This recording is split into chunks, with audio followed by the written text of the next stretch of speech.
Hey guys, welcome back to my channel. आज मैं आप लोगों के लिए 2022 में रिलीज हुई क्राइम थ्रिलर मूवी कैडावर की एक्सप्लेनेशन लाई हूँ, जिसका मतलब है अ डेड बॉडी। तो चलिए बिना देर किए स्टार्ट करते हैं।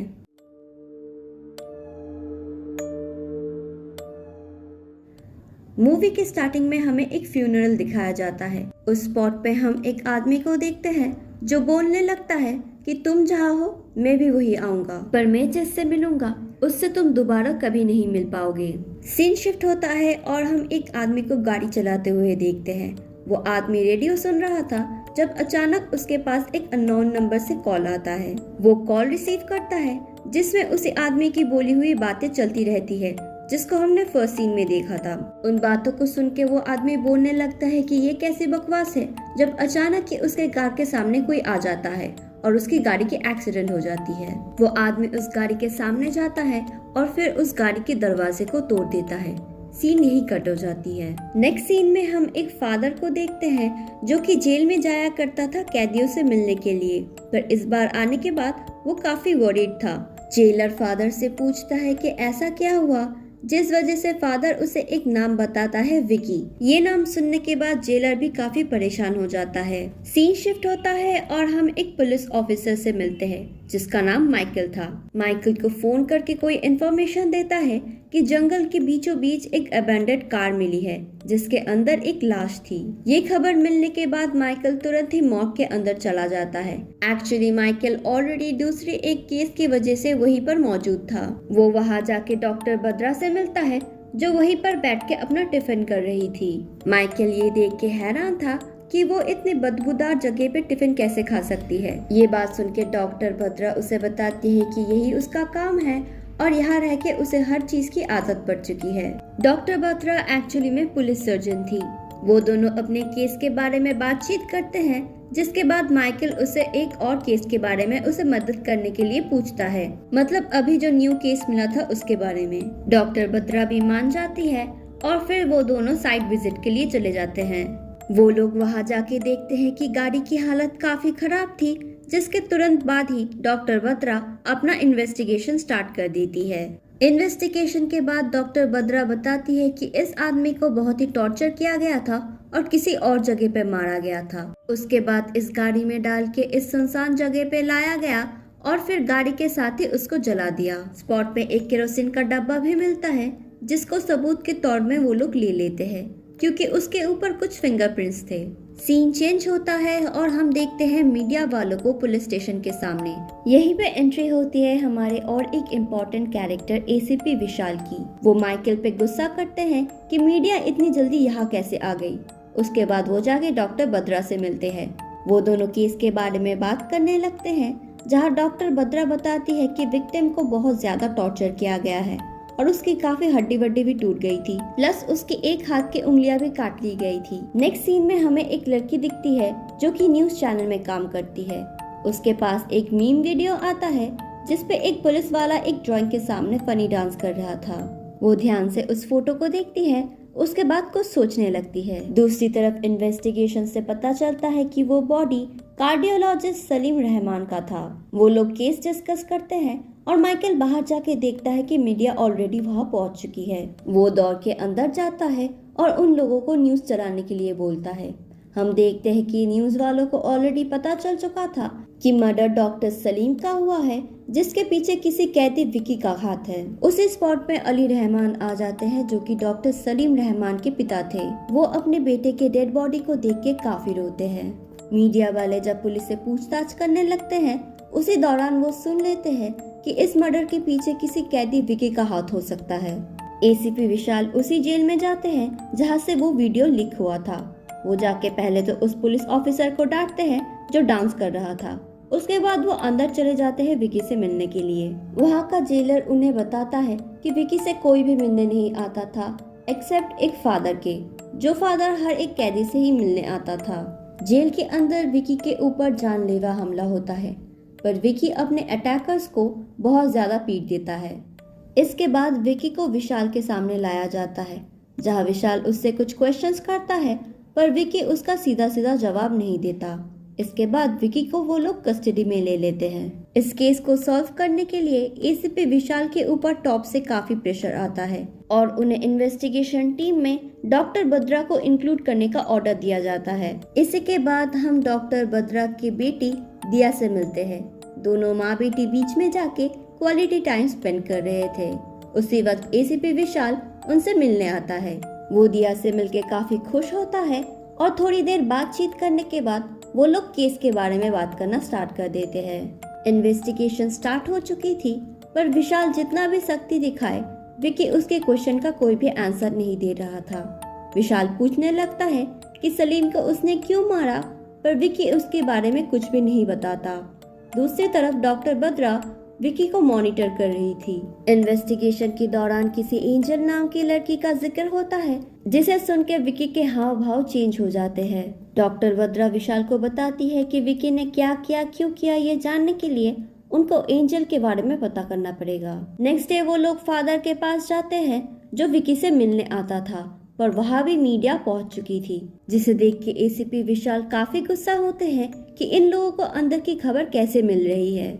एनीवे वो लोग फादर से मिलते हैं और हम यहाँ पर एंजल की कब्र को देखते हैं। इसके बाद फादर बताते हैं कि एंजल को बचपन में कोई उसके चर्च के सामने छोड़ के गया था। उसके बाद फादर ने ही उसे पाल पोस कर बड़ा किया था। एंजल बड़ी हो जाती है और उसके बाद विकी और एंजल एक दूसरे से प्यार करने लगते हैं। दोनों शादी भी कर लेते हैं और दोनों ही अपनी शादीशुदा जिंदगी में काफी खुश थे।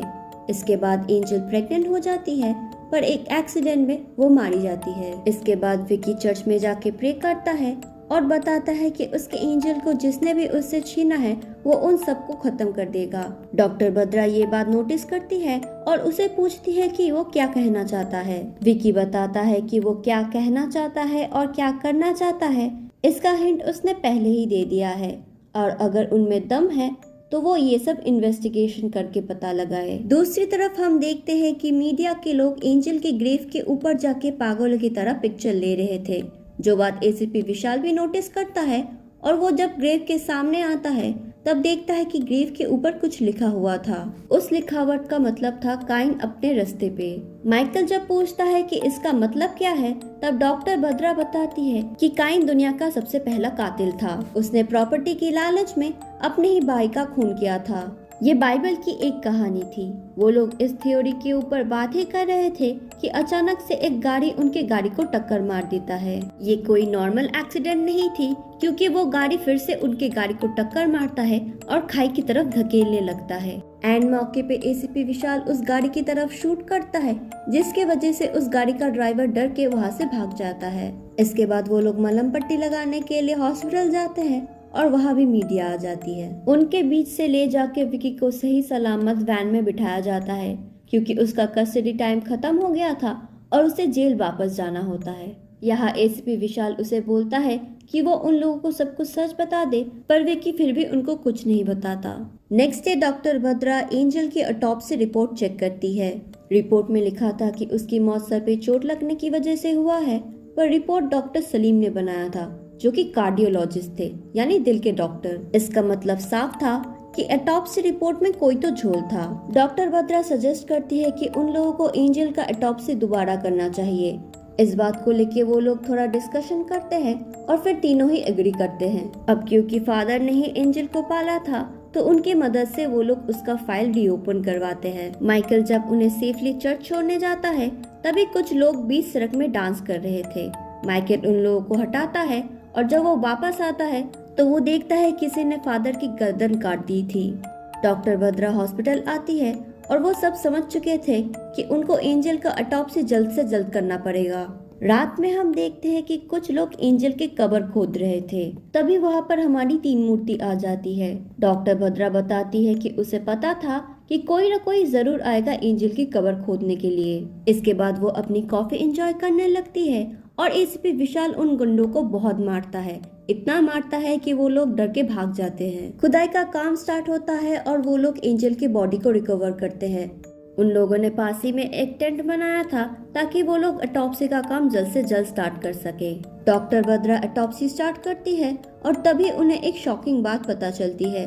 ये देख के उसके कोवर्कर को भी समझ में आ जाता है कि ये केस कितना पेचीदा है। एनीवेज वो ऑटोप्सी कंटिन्यू करती है, जिसके बाद उन्हें सेकेंड शॉक लगता है, जिसके बारे में उन्होंने कभी सोचा भी नहीं था। ये लिटरली उनके मेडिकल एथिक्स को चैलेंज करता है।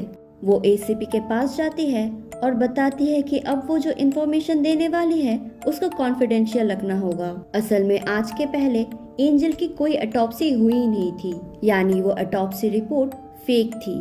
बस इतना ही काफी नहीं था, बल्कि एंजल की बॉडी से उसका हार्ट भी गायब था। ये सब सुनने के बाद एसीपी भी काफी शॉक्ड होता है। वो लोग जेसी हॉस्पिटल जाते हैं और वहाँ जाके इन्वेस्टिगेशन करने लगते हैं। डॉक्टर बद्रा उनसे पूछती है कि बिना ऑटोप्सी के वो लोग ऐसे रिपोर्ट कैसे बना सकते हैं। तभी उसे विकी के क्लूज के बारे में याद आता है, जहां उसने काइन को मेंशन किया था। वो एसीपी को बताती है कि काइन का भाई का नाम एबल था, जिसका नाम मैच खाता है डॉक्टर इब्राहिम एबल से। वो लोग तुरंत डॉक्टर एबल के घर जाते हैं, क्योंकि उन्हें पता था कि इसके बाद उन्हीं का खून होने वाला है। बातों ही बातों में वो डॉक्टर सलीम को जस्टिफाई करने लगते हैं और बताते हैं कि वो बहुत अमीर फैमिली से बिलोंग करता था, तो उसे कभी भी हार्ट की चोरी करके उसे बेचने की जरूरत नहीं है। तब एसीपी बताता है कि उन्होंने कभी इस बात के बारे में जिक्र नहीं किया, तो डॉक्टर एबल घबरा जाते हैं। इस बात से डॉक्टर बद्रा और एसीपी को समझ में आ गया था कि इनके हॉस्पिटल में क्या चल रहा है, पर क्योंकि वो लोग पुलिस में है तो उन्हें डॉक्टर एबल को प्रोटेक्शन देना ही होगा। एसीपी बाहर आके माइकल को बताने लगता है कि उसे रात को यही रहना होगा ताकि वो डॉक्टर एबल को प्रोटेक्शन दे पाए। तभी डॉक्टर बद्रा नीचे आती है और बताती है कि उसको महसूस हुआ घर के अंदर और कोई है। तभी अंदर से गन चलने की आवाज आती है और वो लोग अंदर भागते हैं। अंदर जाके उनको डॉक्टर एबल की लाश मिलती है। तभी वो लोग नोटिस करते हैं कि कोई पीछे से भाग रहा था और वो उसको पकड़ने की पूरी कोशिश करते हैं, पर वो खूनी भाग जाता है। नेक्स्ट दिन मॉर्चरी के सामने फिर से मीडिया वाले आ गए थे और एसीपी विशाल गए थे डॉक्टर बद्रा से मिलने। वो लोग केस के बारे में बात ही कर रहे थे कि तभी वहाँ पर काम करता हुआ एक आदमी उन लोगों की बातें सुन रहा था, जिसको देख के एसीपी विशाल को थोड़ा शक होता है, पर वो कोई भी स्टेप नहीं लेता। फिर वो अपने ऑफिस जाता है, जहाँ पर उसका सीनियर ऑलरेडी मौजूद था। वो बताते हैं कि विशाल इस केस को सॉल्व नहीं कर पाएगा, इसलिए वो लोग सीबीआई को ये केस हैंड ओवर कर देंगे। विशाल उनसे थोड़ी और टाइम मांगता है और उन्हें भरोसा दिलाता है कि वो ये केस जल्दी सॉल्व कर लेगा।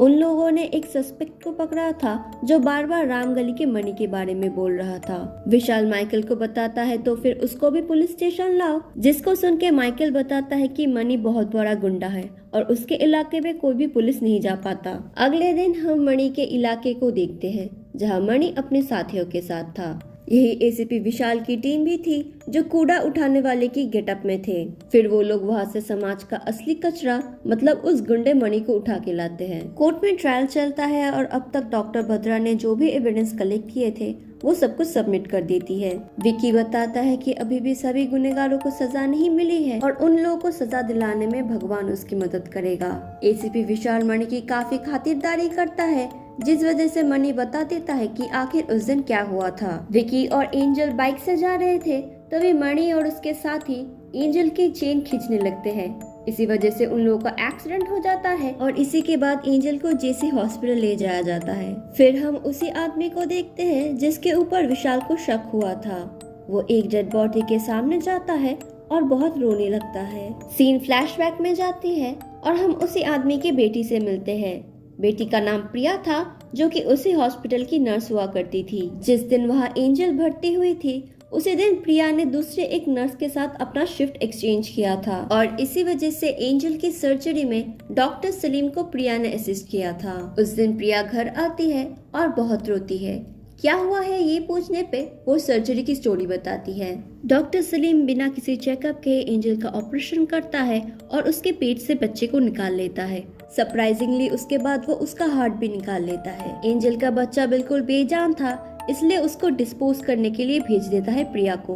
प्रिया जब उस बच्चे को डिस्पोज करने जाती है तब वो बैग में हलचल महसूस करती है, यानी एंजल का बच्चा जिंदा था। प्रिया और उसके पिता एंजल की सारी डिटेल्स निकालते हैं और उस बच्चे को फादर के पास लेके जाते हैं। फ्लैशबैक यहीं पर खत्म होती है। नेक्स्ट हम देखते हैं एसीपी विशाल को, जिसका ट्रांसफर कर दिया जा रहा था और उसके हाथ से इस केस को भी ले लिया जाता है। मिस्टर अली अपने बेटे के खूनी को ढूंढना चाहता था, पर इस इन्वेस्टिगेशन की वजह से उसी के काले चिट्टे खुले जा रहे थे। अली रहमान कबूल करता है कि उन लोगों ने ही एंजल का हार्ट 2 करोड़ रुपए में बेचा था और अगर एसीपी नहीं होता तो वो बहुत पहले विकी को भी मार चुका होता। विशाल समझ जाता है कि उन सब के ऊपर सारे हमले मिस्टर अली ने ही करवाया था और वो ये भी समझ जाता है कि इस रैकेट में बहुत बड़े बड़े लोग शामिल है और वो चाहकर भी कुछ नहीं कर सकता। वो ट्रांसफर एक्सेप्ट कर लेता है और वहाँ से जाने लगता है, पर जाने के पहले वो अली रहमान को वार्न कर देता है कि अगला टारगेट शायद वही है।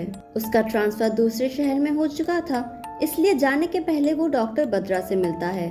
डॉक्टर बद्रा उसे बताती है कि वो लोग जितना भी ऑनेस्टली काम करना चाहे, कोई उनको काम नहीं करने देगा। वो सोचने लगती है कि शायद अगला टारगेट वही है जिसके अंदर एंजल का दिल है। एसीपी विशाल इस थ्योरी से डिसएग्री करते हैं और बताते हैं कि विकी ने अभी तक सिर्फ उन लोगों को ही मारा है जो कि मरना डिजर्व करते थे।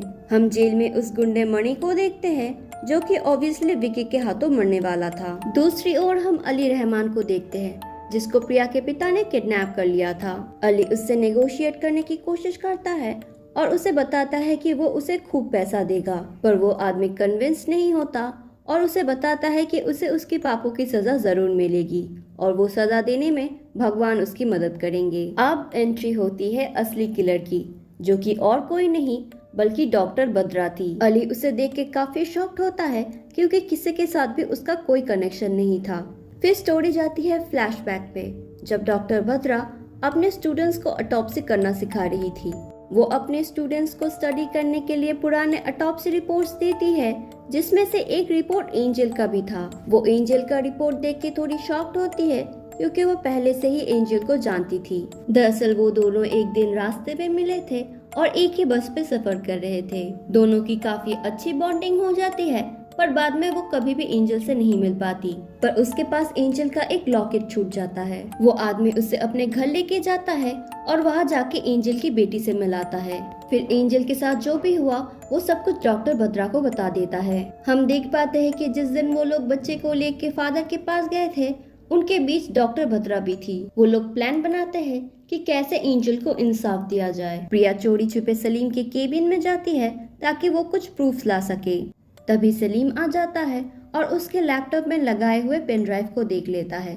उसे समझ आ जाता है कि रूम के अंदर कोई है। फिर हम देखते हैं प्रिया को, जो कि हॉस्पिटल में एडमिट थी और शायद अपनी आखिरी सांसें ले रही थी। उसका पूरा शरीर एसिड से जल चुका था और उसे काफी तकलीफ हो रही थी, पर उसके बावजूद वो डॉक्टर बद्रा को उन लोगों का नाम बताती है जिन्होंने उसके साथ ये किया था, अपने आंखों के इशारों के सहारे। और उसके बाद ही उसकी मौत हो जाती है, जिस बात से डॉक्टर बद्रा काफी शॉक में जा चुकी थी।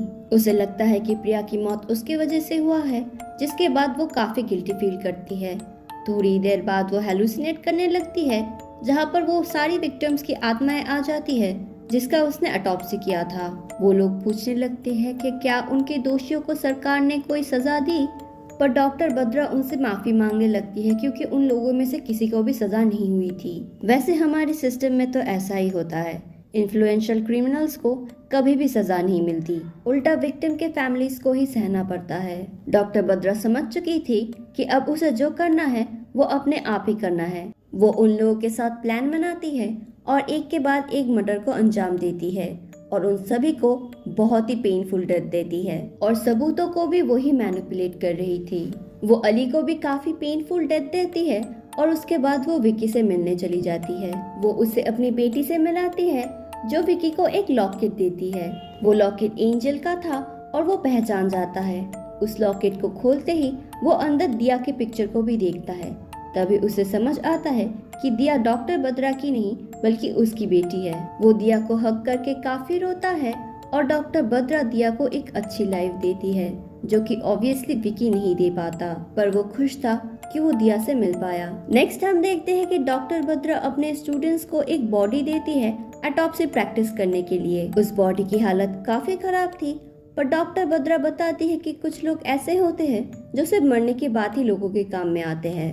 फिर वो कैमरे की तरफ देख के स्माइल करती है, जिससे हमें समझ में आता है कि ये बॉडी अली रहमान की थी और बस यही मूवी खत्म हो जाती है।